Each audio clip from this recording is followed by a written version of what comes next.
Hello and welcome to Lesson 2, Perimeter and Area of a Triangle in the Coordinate Plane. Our objectives are to use the Pythagorean theorem to find missing side lengths in a right triangle, find the perimeter, and calculate the area of a triangle in the coordinate plane. What we're going to start off with first is the Pythagorean theorem. Maybe you have seen the Pythagorean theorem before, but let's go ahead and review.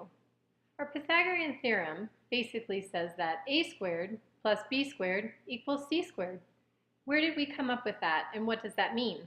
Well, if we look at this diagram here, it basically means that if we take the squares of this square and we add it to the squares that are inside this square, we get the big square. Well, think about how we get 16 and how we get 9. We find the area. The area of this square would be this side. And since it's a square, we can say that each side has the same length. If I were to label this, I could label this as A, and this side is A. So A times A would give me my A squared. On this square here, we have B and B, because these are different than this one, but both these sides are still the same. This is 3 by 3, so B times B would be our B squared. And that's how we get a squared plus b squared would then equal this square, which is c and c. So we would have c squared. So if you'll notice that relationship, that's a very famous and an important relationship. And we can use that to find the sides of a triangle. We can use that to find any of the legs or the hypotenuse. So how do we notate a triangle? Well, the legs are either the vertical or the horizontal leg surrounding the 90-degree angle. And the hypotenuse is the longest side of the triangle. It's the one that's a diagonal. Notice that we can only use the Pythagorean theorem if we have a right triangle, a 90-degree triangle. Triangles that look like this, which are scalene triangles, or other triangles that do not have a right angle anywhere, cannot use this theorem. Let's go ahead and try this theorem out on a couple of triangles. Here's our first triangle. We know this leg and we know this leg, but we don't know the hypotenuse. So if you remember our theorem, which says that a squared plus b squared has to equal c squared, we can plug in the values into the right place. It's important to make sure that we plug in the values into the right location. Now these are both legs, so they can go into A or B, but they definitely cannot go into C. So we have to be careful about that. So in this one, we can put 8 here for our A, and remember we need to make it squared. Plus we can put 6 here for the B, and again make it squared. And that's all going to be equal to C squared. Simplifying that, 8 times 8 is 64. 6 times 6 is 36, and that still equals c squared. If we add these together, we get 100. So 100 equals c squared. Now how do you solve something that's squared? You can only have one c here. We need to solve for c, not c squared. We know that c squared is 100, but that doesn't tell us what the length of the hypotenuse is. To undo a square means to take the square root. So if we take the square root of c squared, then we also have to take the square root of 100. The square root of c squared is just c, and the square root of 100 is 10. Now we know that the hypotenuse has a side length of 10.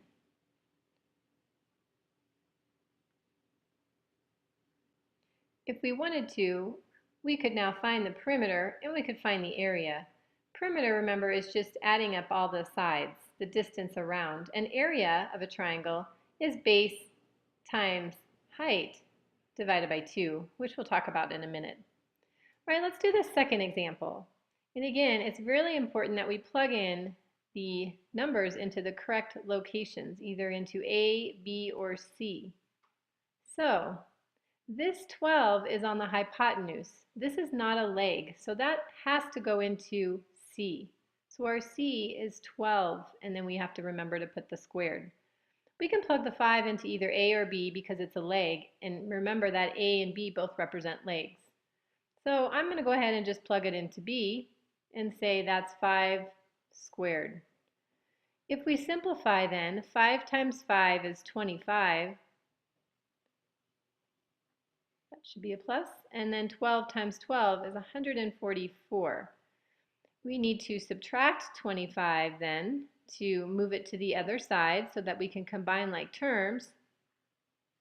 On the left side, we're left with a squared because these cancel. And on the right side, we are left with 119. Of course, we don't know what the square root of 119 is, so we'll have to use our calculator for that. So let's first remember, how do we solve for a? How do we get rid of the squared? Well, we just need to take the square root. That undoes the square. So if we do that, on the left side, all we have left is a. And on the right side, I'll have to put that in my calculator. So 119, take the square root of that, and I get 10.9. And now we know the length of this height here, of this leg. It's going to be equal to 10.9. Okay, let's take what we know and apply that to find area and perimeter of a triangle in the coordinate plane. Remember that when it's in the coordinate plane, we can find the lengths of the sides by just counting the units. So first thing in this triangle, let's find out what the base is here. So if I look, it's 5. And I can count 1, 2, 3, 4, 5. Let's look at the height. 1, 2, 3. So the height is 3. What I need to know for perimeter, though, is this length. I have enough information to find the area, but I don't have enough information to find the perimeter. So let's go ahead and find the perimeter using the Pythagorean theorem first. Okay, remember our formula. A squared plus B squared has to equal C squared, or the hypotenuse squared. Well, we have both A and B. A is 3, B is 5. What we need is C. If we simplify this, 3 squared is 9, 5 squared is 25, and that still equals C squared. Putting these together, we get 34 equals C squared. Now remember, in order to find C, because we haven't found C yet, this is C squared, we need to take the square root. And if we take out our calculator, we can find the square root of 34 to be 5.8.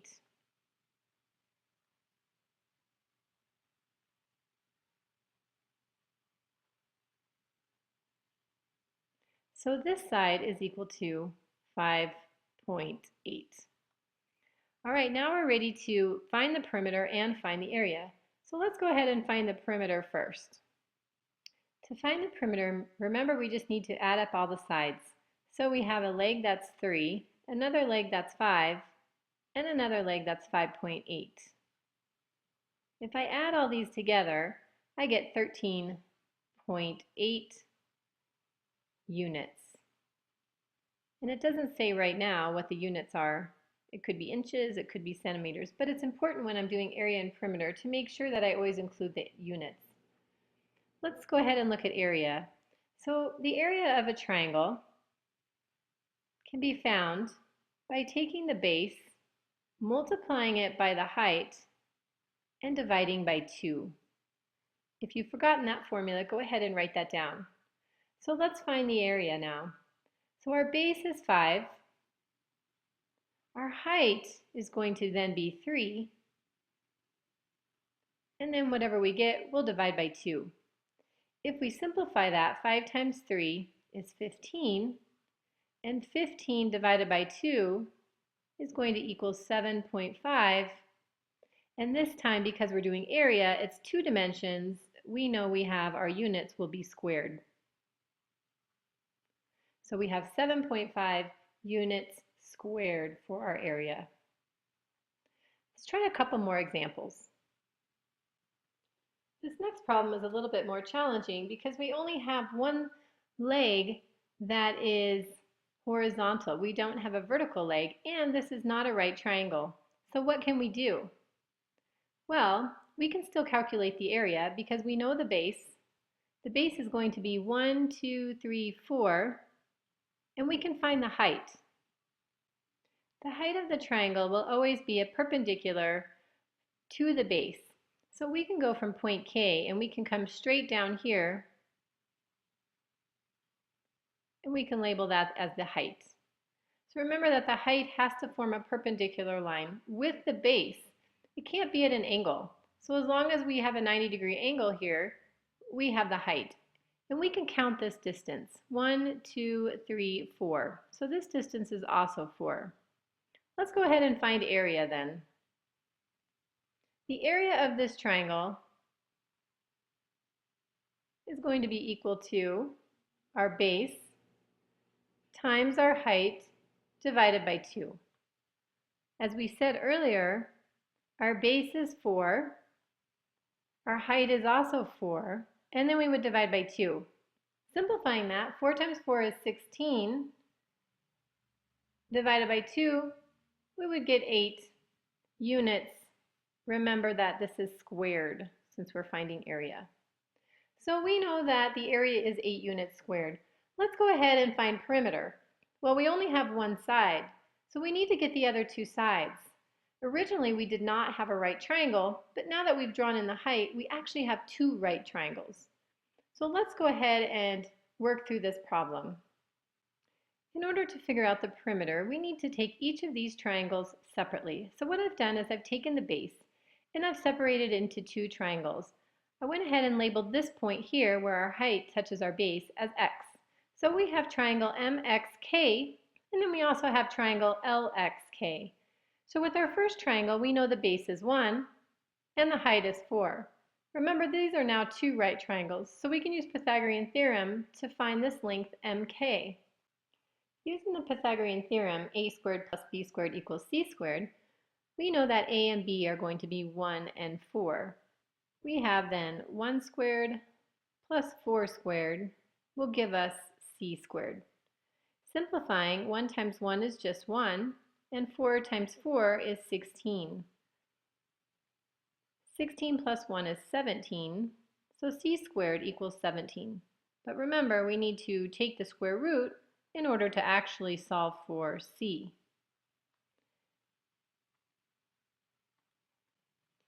The square root comes to 4.1, and so we'll go ahead and round to 4.1.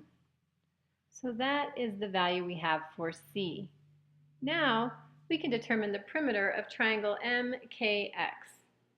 Let's go ahead and mark this as 4.1. We add the sides. We have our 4.1, which is our hypotenuse, plus our two legs, which were 4 and 1. Adding that together, we have 4.1, 8.1, 9.1. So 9.1 units. All right, great. So we have part of our triangle. Now we just need to solve for this side, KL. Well, again, we have our right triangle right here, and we know that these two legs are 4 and 3, so we can use Pythagorean theorem to help us find KL. Plugging everything in, for A, we would have 4 squared. For B, we would have 3 squared. And then we would need to find out C. Simplifying, we would get 16 plus 9 equals c squared. 16 plus 9 is 25. And now all we need to do is take the square root in order to solve for c. We can do that one in our heads. The square root of 25 is just 5, and that's what c is. In order then to find our perimeter for this triangle, and this triangle that we're working on here is triangle KLX or LXK.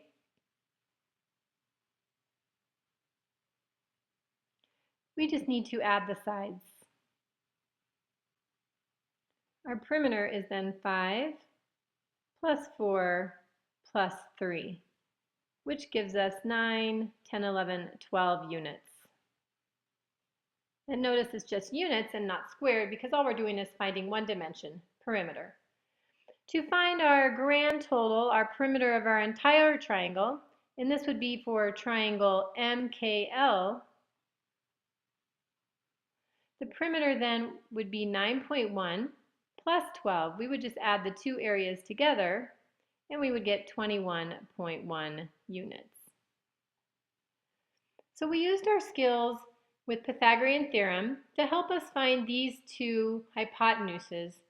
We used the coordinate plane to help us find the height in order to use Pythagorean theorem because we needed two right triangles, and the original triangle did not have any right angles in it. And now this concludes our lesson on finding perimeter and area of a triangle in the coordinate plane. At the end of this lesson, you should now be able to use the Pythagorean theorem to find missing side lengths in a right triangle, which can help you when you're finding perimeter or even area of a triangle.